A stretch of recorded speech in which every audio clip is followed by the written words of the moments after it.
Yo, yo, yo, yo, yo, it's your boy, the insurance junkie, your fiduciary fella, the all-star advisor Alonzo Hall, and I've returned today with another ADH wealth solution. Today, we'll begin to discuss fulfilling all of your financial needs. To contribute to channel growth, the links are in the description. To schedule an appointment of your own, or to purchase life insurance directly up to $1 million with no medical exam and an instant decision, my information is in the description. Lastly, make sure you hit that like, drop a comment, subscribe, and hit that notification bell so you're made aware every time I release new content. And as always, share, share, share. And now, here's our next feature.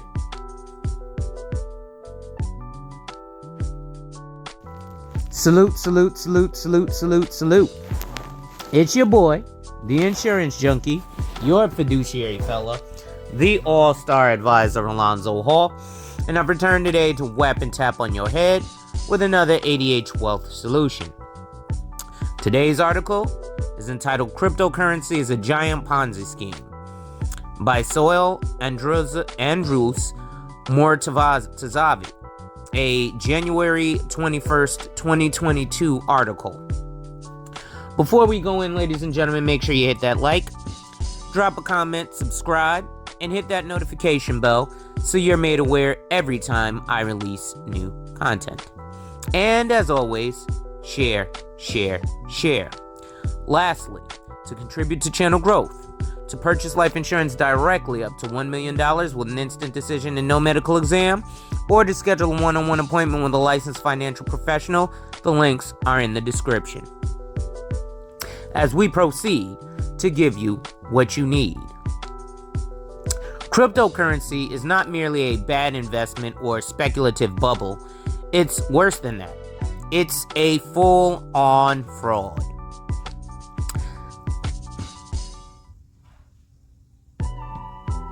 Cryptocurrency is a scam. All of it. Full stop. Not just the latest pump and dump shitcoin schemes in which fraudsters hype a little known cryptocurrency before dumping it in unison, or rug pulls in which a new cryptocurrency's developers abandon the project and run off with investor funds. All cryptocurrency and the industry as a whole are built atop market manipulation, without which they could not exist at scale. This should surprise no one who understands how cryptocurrency works. Blockchains are, at their core, simply append-only spreadsheets maintained across decentralized peer-to-peer networks, not unlike those used for torrenting pirated files, things like LimeWire and Napster. Just as torrents allow users to share files directly, cryptocurrency blockchains allow users to maintain a shared ledger of financial transactions without the need of a central server or managing authority. Users are thus able to make direct online transactions with one another as if they were trading cash. This, we are told, is revolutionary. But making unmediated online transactions securely in a trustless environment in this way is not without costs. Cryptocurrency blockchains generally don't allow previously verified transactions to be deleted or altered. This data is immutable. Updates are added by chaining a new block of transactions data to the chain of existing blocks. But to ensure the integrity of the blockchain, the network needs a way to trust that new blocks are accurate. Popular cryptocurrencies like Bitcoin, Ethereum, and Dogecoin all employ a proof-of-work consensus method for verifying updates to the blockchain. Without getting overly technical, this mechanism allows blockchain users, known as miners in this context, to compete for the right to verify and add the next block by being the first to solve an incredibly complex math puzzle. The point of this process is to make adding new blocks so difficult that meddling with the blockchain is prohibitively expensive. Though the correct answer to these puzzles can be easily verified by anyone on the network, actually being the first to find the answer requires an enormous amount of processing power, and thus electricity. And outcompeting the rest of the network is impractical. For their troubles, miners collect a reward for being the first to verify the next block.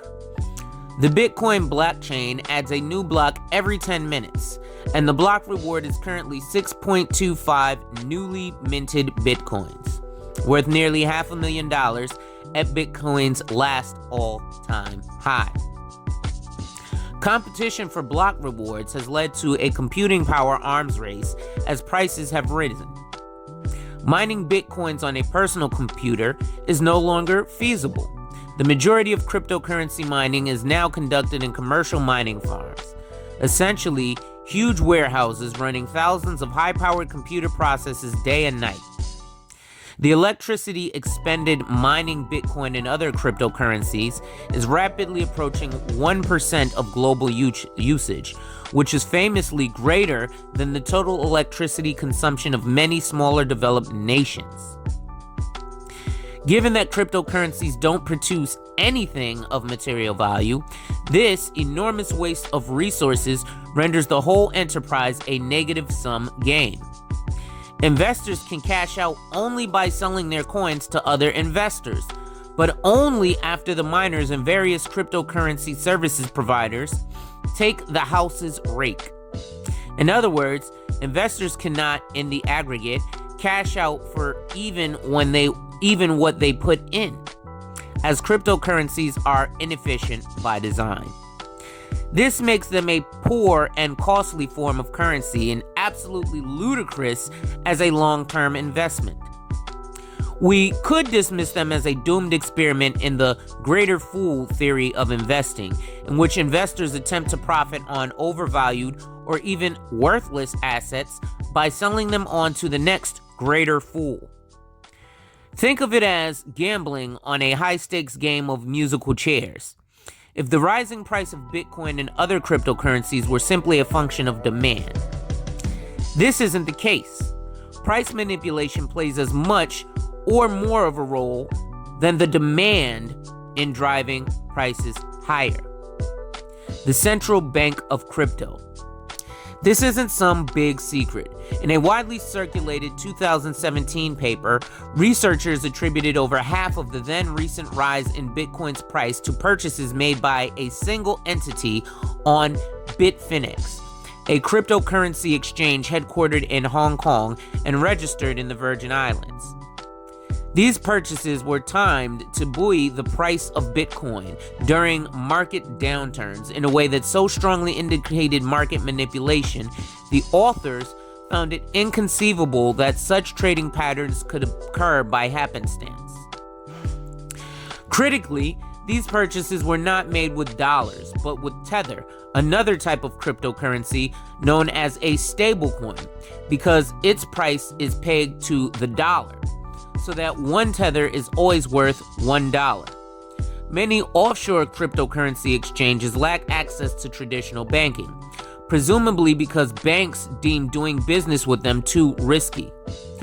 Bitfinex, which shares as a parent company and executive team with Tether Limited, the issuer of its namesake cryptocurrency, struggled to find U.S. banking partners after Wells Fargo abruptly stopped processing wire transfers between the exchange's Taiwanese banks and their American customers in 2017 without giving reason.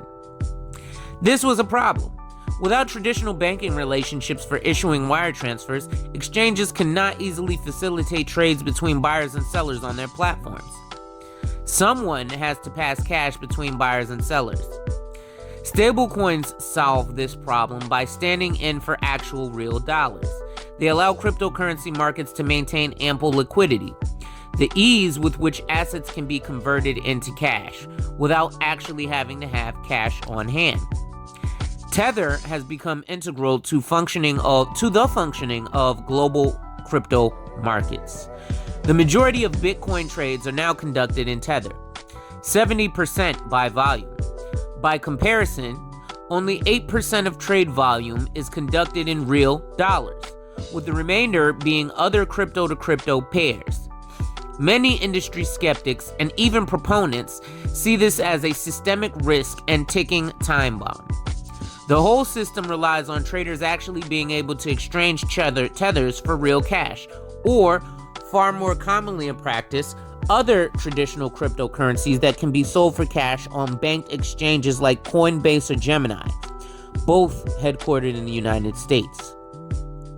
Should faith in Tether falter, we could see its peg to the dollar collapse in a flash.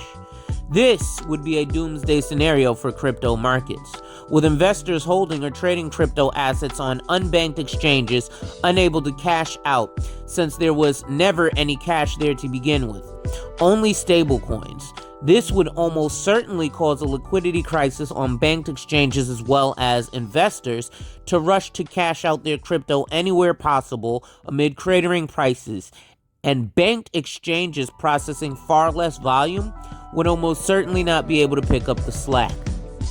There's no reason to have any faith in Tether. Tether's peg to the dollar was initially predicated on the claim that the digital currency was fully backed by actual cash reserves, a dollar held in reserve for every Tether issued, though this was later shown to be a lie. The company has since continuously revised down claims about how much cash they keep in reserve. Their latest public attestation on the matter from March of last year claimed to be holding only 3% of their reserves in cash. The rest was held in cash equivalents, mostly commercial paper, essentially IOUs from corporations that may or may not exist, given that reputable actors trading in commercial paper don't appear to be doing any business with Tether. While even these modest claims about their reserves may be a lie, as Tether has undergone an external audit, none of this really matters, since Tether's own terms of service make it clear that they do not guarantee the redemption of their digital tokens for cash. Should the market suddenly lose faith in Tether and exchanges become unable or unwilling to exchange them for one for one with dollars or their respective amount of cryptocurrency, Tether accepts no obligation to use whatever reserves they may or may not have to buy back Tethers. And in price, Tether rarely buys back or burns their token, sending the tokens to a receive-only wallet so as to remove them from circulation and decrease the supply in an attempt to raise the price, as one would expect if the purpose was simply to provide market liquidity as claimed.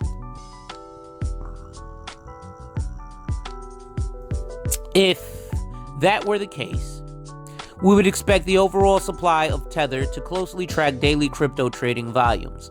Exchanges would only keep enough Tether on hand to cover trading volume, and presumably sell off or redeem excess Tethers for cash when fewer people are actively trading crypto. Instead, the Tether supply has been growing exponentially for years, exploding during crypto market bull runs and continuing straight through years-long downturns. There are now over 78 billion Tethers in circulation and rising, about 95% of which was issued since the latest cryptocurrency bull market started in early 2020.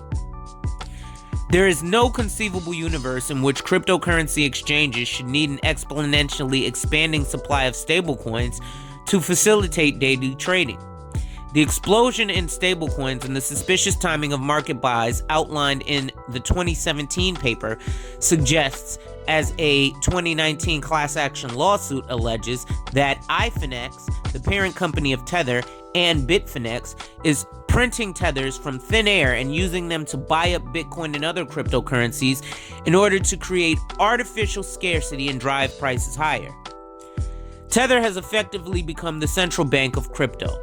Like central banks, they ensure liquidity in the market and even engage in quantitative easing, the practice of central banks buying up financial assets in order to stimulate the economy and stabilize financial markets.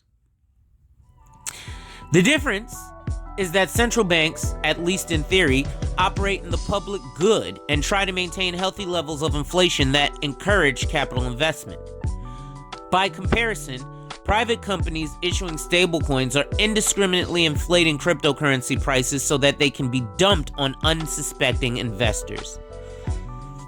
This renders cryptocurrency not merely a bad investment or speculative bubble, but something more akin to a decentralized Ponzi scheme. New investors are being lured in under the pretense that speculation is driving prices when market manipulation is doing the heavy lifting. This cannot go on forever. Unbacked stablecoins can and are being used to inflate the spot price, the latest trading price of cryptocurrencies, to levels totally disconnected from reality. But the electricity costs of running and securing blockchains is very real. If cryptocurrency markets cannot keep luring in enough new money to cover the growing cost of mining, the scheme will become unworkable and financially insolvent. No one knows exactly how this would shake out, but we know that investors will never be able to realize the gains they've made on paper.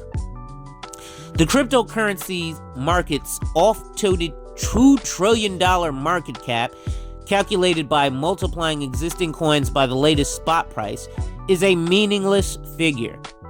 Nowhere near that much has actually been invested into cryptocurrencies, and nowhere near that much will ever come out of them. In fact, investors won't, on average, be able to cash out for even as much as they put in. Much of that money went to cryptocurrency mining. Recent analysis shows that around $25 billion and growing has already gone to Bitcoin miners, who, by best estimates, are now spending $1 billion just on electricity every month, possibly more.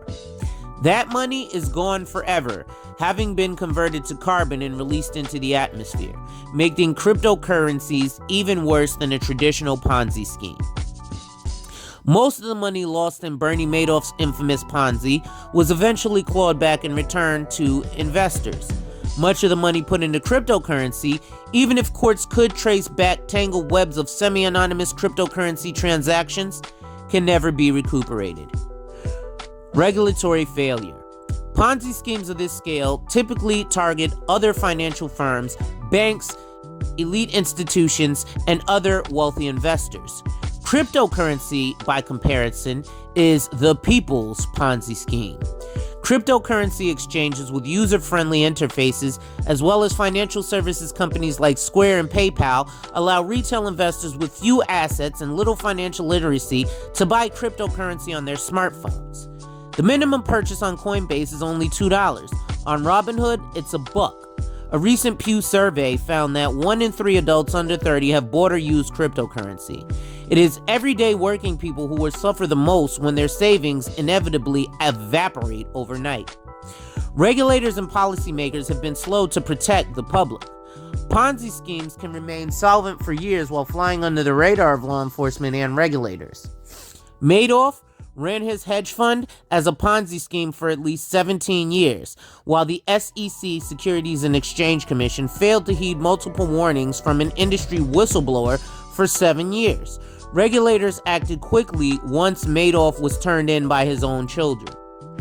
He was, after all, defrauding the wealthy, bankers, celebrities, and elites.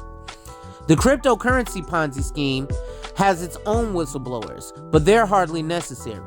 Tether is built atop and hosted on other public blockchains, predominantly Ethereum and Tron at the moment. Every time Tether prints another round of stablecoins, now by the hundreds of millions or billions at a time, always in suspiciously round numbers, sometimes several times a week, literally anyone can see. There are Twitter bots analyzing cryptocurrency blockchains and posting large or suspicious transfers of new stablecoins that make this as easy as clicking follow. Tether is cooking the books right now, right out in the open. Skeptics have been pointing this out for years, but regulators and policymakers did virtually nothing until cryptocurrency went mainstream and wildly overvalued cryptocurrency companies began posing a risk to traditional financial markets. Their response is a case of too little too late. The SEC and U.S. Commodities Future Trading Commission, the FTC, subpoenaed Tether and Bitfinex in 2017. In 2018, the Justice Department launched a broad probe into cryptocurrency price manipulation and quickly homed in on Tether. Tether was ultimately fined $41 million for lying about their reserves, among other wrongdoings, and also settled a suit with the New York Attorney General for $18.5 million for the same reason. But these actions are a slap on the wrist given the level of fraud and have not slowed down Tether's money printer in the least. Meanwhile, regulators haven't even tried to stop cryptocurrency from infecting broader financial markets. The SEC let Coinbase go public in April, and several other US-based cryptocurrency exchanges, including Kraken and Gemini, are planning to do the same. The first cryptocurrency's future ETFs have debuted in recent months, giving traditional investors indirect exposure to cryptocurrency by investing in a range of cryptocurrency companies. Fidelity Investments also launched a spot cryptocurrency ETF in Canada that would actually hold cryptocurrencies, which would allow investors to make direct investments in cryptocurrency on the same platform where they manage retirement savings. Fidelity is seeking the green light from U.S. regulators to allow Americans the same direct access. While a few listed companies, most notably Tesla and MicroStrategy, have taken multi-billion-dollar gambles on cryptocurrency with company money, most of these companies are simply offering custodial or transactional services rather than investing into cryptocurrencies themselves. They are operating parasitically, profiting off investments into the crypto ponzi while rushing toward IPOs before the whole thing collapses. These companies hold precious little cryptocurrency themselves and thus little risk. Even MicroStrategy, though initially spending $250 million in company money on Bitcoin in August 2020, while the CEO shilled crypto on Twitter, proceeded to raise billions more in repeated rounds of fundraising. Policymakers have done little to curb any of this. Even those paying attention to problems with the unregulated stablecoins seem hell-bent on trying to preserve the wider cryptocurrency industry. A recent report from the Biden administration assesses the risk of stablecoins without investigating their primary role in market manipulation. SEC Chair Gary Gensler wants to regulate stablecoins as either securities or money market mutual funds accounts. The Stable Act, a bill languishing in Congress since last year, would require stablecoins to be fully backed and regulate issuers and anyone offering related services. These efforts are as insufficient as they are misguided. Governments won't be able to keep unregulated stablecoins from being traded on exchanges operating outside of their jurisdiction. Tether is not the only stablecoin game in town. Tether has printed more than $8 billion in stablecoins since November. Meanwhile, South Korean crypto firm Terraform Labs, which few people have even heard of, minted another $8 billion of their own stablecoin, Terra USD. There are others behaving similarly. Shut these operations down and there's nothing to stop them or a copycat from setting up shop elsewhere. The problem extends beyond unrelated exchanges and issuers. Coinbase also has its own stablecoin pegged to the dollar, USDC, managed by partner company Circle, which is also looking to go public with a SPAC deal, special acquisition company deal that would exempt it from the scrutiny of a traditional IPO. There are no 45 billion USDC stablecoins in circulation, most of them issued since 2020. Just like with Tether, Coinbase and Circle also lied about their stablecoin being fully backed by cash, when in fact, reserves are mostly composed of yet more mysterious commercial paper, which is less liquid and far riskier, as Amy Castor, who has reported on cryptocurrencies, put it. Despite efforts to distance itself from Tether, Circle is starting to look more and more like a similar scheme, only with a different critter on the Wildcat banknotes. Ban them all. Going after fly-by-night stablecoin issuers would devolve into a hopeless game of whack-a-mole. The only real solution is to ban the trade of private cryptocurrencies entirely. We cannot stop foreign actors from issuing unbacked stablecoins and manipulating crypto prices on unregulated exchanges. But we can make it illegal to sell cryptocurrencies on banked exchanges, such as Coinbase, operating entirely legally while they cash people out of the Ponzi scheme. This would, of course, kill off cryptocurrencies almost entirely, relegating it back to an oddity of the tech enthusiast. No one should shed a tear. Cryptocurrencies have virtually no legal use case. They're great for facilitating ransomware, laundering money, distributing narcotics, and even child porn, running Ponzi schemes, and not much else. They fail as cryptocurrencies due to high transaction costs. They fail as currencies due to high transaction costs. They fail as digital gold or a store of value because they consume ludicrous amounts of energy to run what is essentially a glorified spreadsheet.